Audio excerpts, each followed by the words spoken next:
তাদেরকে হিন্দু নয় বলে তিনি যেভাবে উপেক্ষা করেছেন, যেভাবে অপমান করেছেন, সবচেয়ে বড় দুর্ভাগা হয় সে হচ্ছে মমতা ব্যানার্জি। আমি তো মনে করি ফিরহাদ হাকিম এ ভারতেরই নয়, এ পাকিস্তানি, এ উগ্রপন্থী। যে খিদিরপুর আর বেটিয়া বুরুজ হচ্ছে মিনি পাকিস্তান, তো সেই পাকিস্তানপন্থী যিনি এই রাজ্যের মন্ত্রী সেজে বসে আছেন, অর্থাৎ ভারতীয়ের ছদ্মবেশে এক পাকিস্তানি মমতা ব্যানার্জির স্মরণে আছে। মমতা ব্যানার্জিও তলায় তলায় পাকিস্তানের সমর্থক। আর ফিরহাদ হাকিমের এই রাজনীতি বাদ দিয়ে কোনো ইমাম হয়ে কোনো মসজিদে ধর্মগুরুর কাজ করা দরকার। তাহলে মমতা ব্যানার্জি বোরখা পরে, হিজাব পরে নামাজ পড়ার নাটক করতো না, রোজা রাখার নাটক করতো না। অর্থাৎ ধর্ম নিয়ে যদি কেউ রাজনীতি সবচেয়ে বেশি করে থাকে তার নাম মমতা ব্যানার্জি।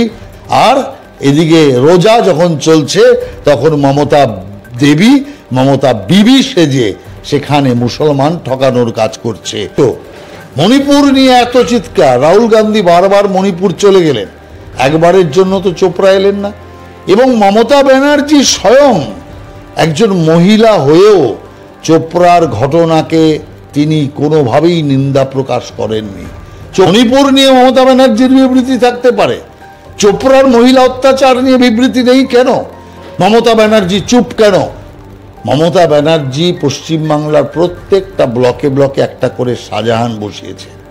যে ভোট সর্বস্ব রাজনীতি, মানবিকতা সম্পূর্ণ তৃণমূল কংগ্রেসের হারিয়ে গেছে।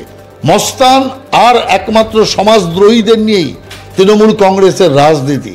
কারণ পুলিশ প্রশাসনকে অকেজ করে রেখে মস্তান প্রধান যে সাম্রাজ্য উনি তৈরি করেছেন শুধুমাত্র ভোটে জেতার জন্য, সাম্প্রদায়িকতা করার জন্য। না, পুলিশটা চালায় কে? উনি পুলিশ মন্ত্রী, যদি না পারেন ছেড়ে দিন। কারণ বুঝেছে অন্য মন্ত্রীরা 0 নাম্বার পেতে পারে, কিন্তু উনি তো মাইনাস পাবে।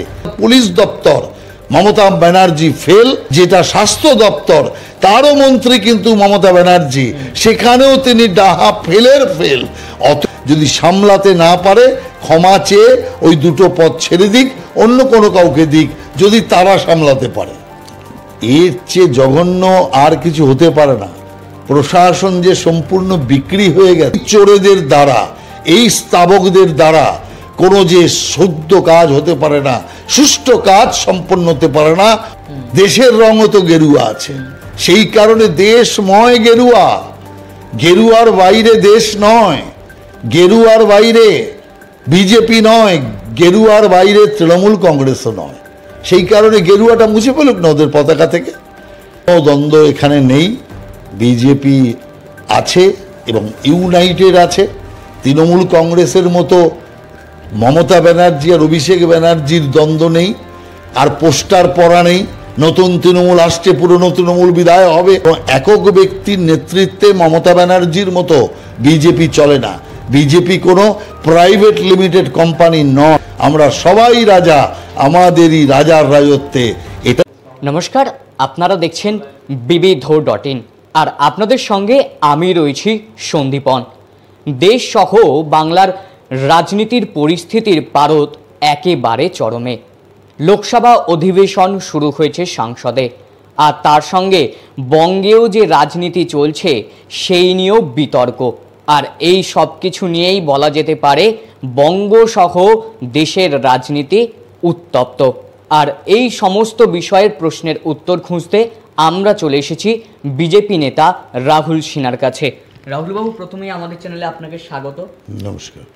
এই যে রাহুল গান্ধী সংসদের প্রথম দিনেই তার ভাষণকে কেন্দ্র করে বিতর্ক, তিনি কার্যত নাকি হিন্দুদের বিরুদ্ধে কথা বলেছেন, ভারতীয় জনতা পার্টি এটা দাবি করছেন। কিন্তু উত্তরাখণ্ডের যিনি শঙ্করাচার্য আছেন তিনি বলছেন রাহুল গান্ধী হিন্দুদের সমর্থনে কথা বলেছেন। দেখুন, বিষয় হচ্ছে সবাই বক্তব্য শুনেছে, কোন শঙ্করাচার্য কি বলেছে আমি জানি না, কিন্তু একটা জিনিস স্পষ্ট যে তিনি যেভাবে ভগবান শিবকে ওখানে তুলে নিয়ে এসে বারবার সংসদে একটা বিতর্ক তৈরি করবার চেষ্টা করেছে, প্রকারান্তরে যারা হিন্দু, যারা সনাতনী, তাদেরকে হিন্দু নয় বলে তিনি যেভাবে উপেক্ষা করেছেন, যেভাবে অপমান করেছেন, আমি মনে করি সংসদের রীতিনীতিকে তিনি লঙ্ঘন করেছেন এবং হিন্দু ভাবাবেগে, হিন্দু মানসিকতায় একটা দারুণভাবে ধাক্কা দেওয়ার কাজ করেছেন, যেটা অতীতেও উনি করেছিলেন, এবার তিনি সংসদে সেটা করলেন। এই যে এই রাজ্যের মন্ত্রী ফিরহাদ হাকিম, তিনি বলছেন যারা মুসলিম ঘরে জন্মায়নি তারা নাকি দুর্ভাগা। তিনি তো একটা ধর্মনিরপেক্ষ সংবিধানে শপথ নিয়েছেন, তারপরেও কি করে ধর্মান্তরণের রাজনীতির প্রসঙ্গ তিনি তুলছেন? দেখুন, ববি হাকিমের কথায় যদি সবচেয়ে বড় দুর্ভাগা হয় সে হচ্ছে মমতা ব্যানার্জি। কারণ মমতা ব্যানার্জি হিন্দুর ঘরে জন্মেছেন, অভিষেক ব্যানার্জি হিন্দুর ঘরে জন্মেছেন।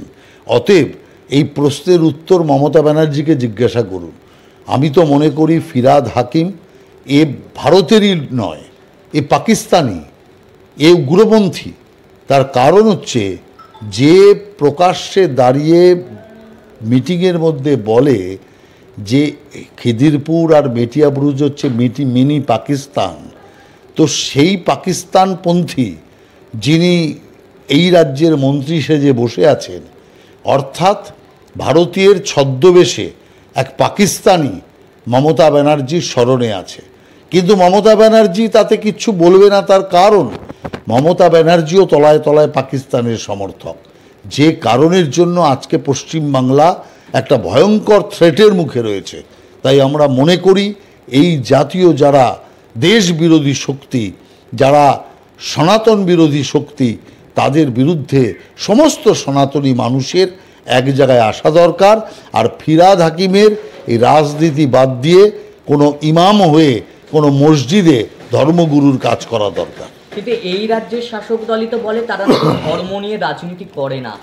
ধর্ম নিয়ে রাজনীতি যদি না করতো তাহলে মমতা ব্যানার্জি বোরখা পরে, হিজাব পরে নামাজ পড়ার নাটক করতো না, রোজা রাখার নাটক করতো না। অর্থাৎ ধর্ম নিয়ে যদি কেউ রাজনীতি সবচেয়ে বেশি করে থাকে তার নাম মমতা ব্যানার্জি, তা হচ্ছে তৃণমূল কংগ্রেস। সেই কারণের জন্যই হনুমান জয়ন্তীর মিছিলে লাঠি, রামনবমীর মিছিলে গ্রেপ্তার, আর এদিকে রোজা যখন চলছে তখন মমতা দেবী, মমতা বিবি সেজে সেখানে মুসলমান ঠকানোর কাজ করছে, রোজার না নামাজ পড়ার কাজ করছে। এ থেকে পরিষ্কার বোঝা যায় ধর্মকে সামনে রেখে কারা রাজনীতি করছে, ধর্মকে কারা ব্যবহার করছে, মুসলমানদের কারা ব্যবহার করছে। যারাই মণিপুর নিয়ে সরব হয়েছিল তারাই চোপড়ার ঘটনায় চুপ। এই রকম রাজনৈতিক দ্বিচারিতা কেন তৃণমূল কংগ্রেসের? দেখুন, তৃণমূল কংগ্রেস শুধু নয়, যতগুলো বিরোধী রাজনৈতিক দল আছে কাউকে তো দেখেননি যে একবার চোপড়ায় আসতে। নিজের রাজ্যে, নিজের দেশে এই রকম ঘটনা ঘটছে, সেখানে তারা নিশ্চুপ। অথচ মণিপুর নিয়ে এত চিৎকার, রাহুল গান্ধী বারবার মণিপুর চলে গেলেন, একবারের জন্য তো চোপড়া এলেন না। এবং মমতা ব্যানার্জি স্বয়ং একজন মহিলা হয়েও চোপড়ার ঘটনাকে তিনি কোনোভাবেই নিন্দা প্রকাশ করেননি। চোপড়ার ঘটনার জন্য তার কোনো বিবৃতি নেই। কেন? মণিপুর নিয়ে মমতা ব্যানার্জির বিবৃতি থাকতে পারে, চোপড়ার মহিলা অত্যাচার নিয়ে বিবৃতি নেই কেন? যেভাবে মুসলিম মহিলাকে অত্যাচার করা হয়েছে মমতা ব্যানার্জি চুপ কেন? এই প্রশ্নের উত্তর আমরা চাই। মানবাধিকার এখানে কোথায় গেল? মহিলার প্রতি দায়বদ্ধতা কোথায় গেল? একজন মহিলা হয়েও নিজের রাজ্যে মহিলা অত্যাচারকে মুখ বুজে সহ্য করছেন কিসের কারণে? শুধুমাত্র ভোটের লোভে, শুধুমাত্র সাম্প্রদায়িকতার কারণে? আপনার কাছে মানবতা সব উধাও হয়ে গিয়েছে। অতএব এই বিষয়গুলো নিয়েই আমরা মানুষের কাছে যাচ্ছি এবং যাব।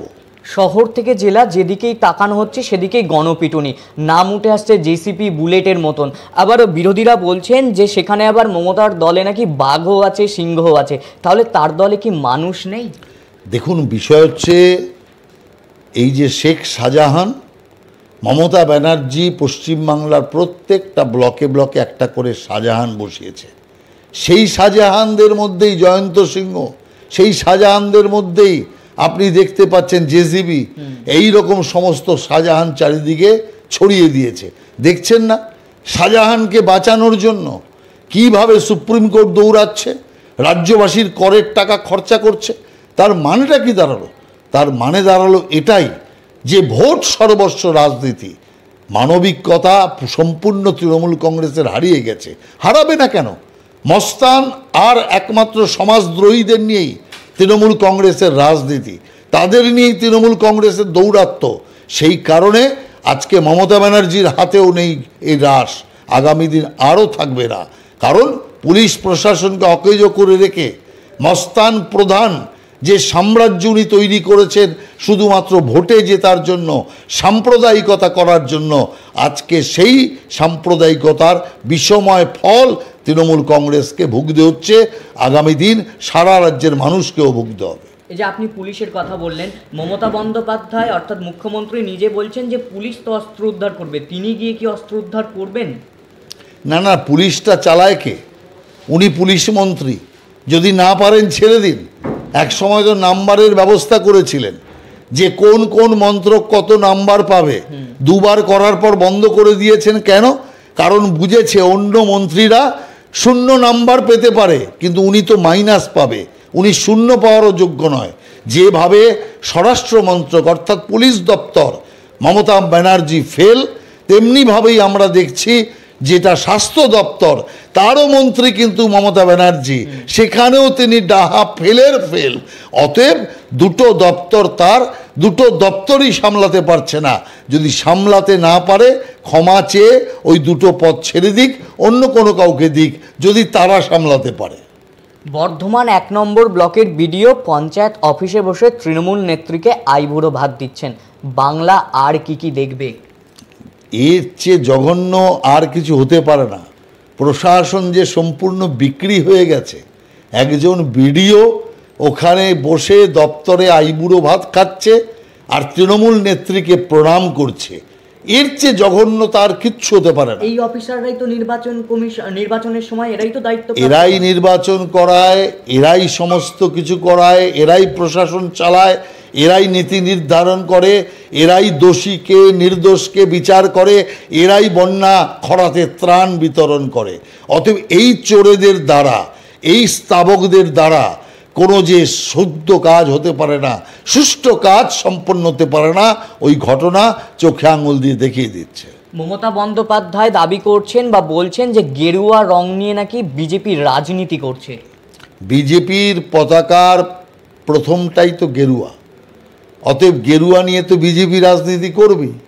ওরও তো গেরুয়া রং আছে, দেশের রঙও তো গেরুয়া আছে। সেই কারণে দেশময় গেরুয়া, গেরুয়ার বাইরে দেশ নয়, গেরুয়ার বাইরে বিজেপি নয়, গেরুয়ার বাইরে তৃণমূল কংগ্রেসও নয়।